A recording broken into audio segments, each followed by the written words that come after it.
I want to tell you a little bit about myself before we get into the show, because most of you see me around town, but you really don't know much about me, and I'm so glad you came by out of curiosity. I know the Gong Show is on tonight, and other things, but I'd like to welcome my show celebrating 40 years in the business. This tour that I'm going to be doing soon is called the Musicomica Tour, and Musicomica is actually a phrase that I actually coined because I had a radio show on CBC. And it basically is the combination of music and comedy. You'll be seeing a lot of that tonight.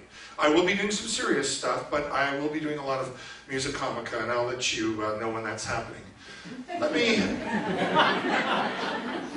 you're quick. Let me tell you a little bit about myself. I was born a poor black child. I was an orphan.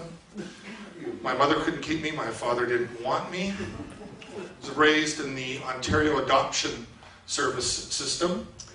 I was adopted by a Jewish family, middle-aged at the time, and because they were middle-aged, they couldn't get a newborn. The adoption agency said, well, you'll have to have either an older child, I was 6 at the time, or you'll have to have a minority child, which obviously I was, or you'll have to have a child with some sort of mental deficiencies. And my father said, I'll take all 3 of the above, and that's what happened. You see, you got the joke before I even said it.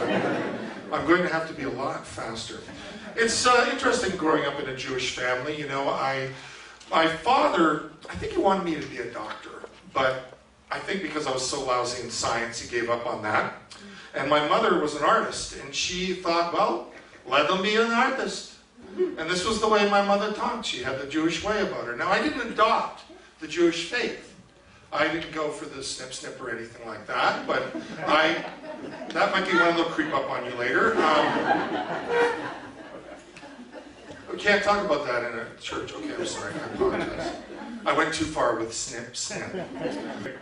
In 1980, I recorded a song for Quebec, which actually was a hit. We sold 50,000 copies. It was a song I wrote for Quebec called Do Not Leave Us If You Love Us, or Ne nous quitte pas si tu nous aimes.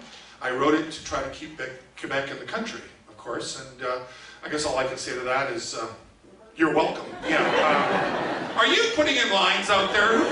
Who is putting in lines into my show? That's great. I just love that when people try to write my show for me. That's incredible. But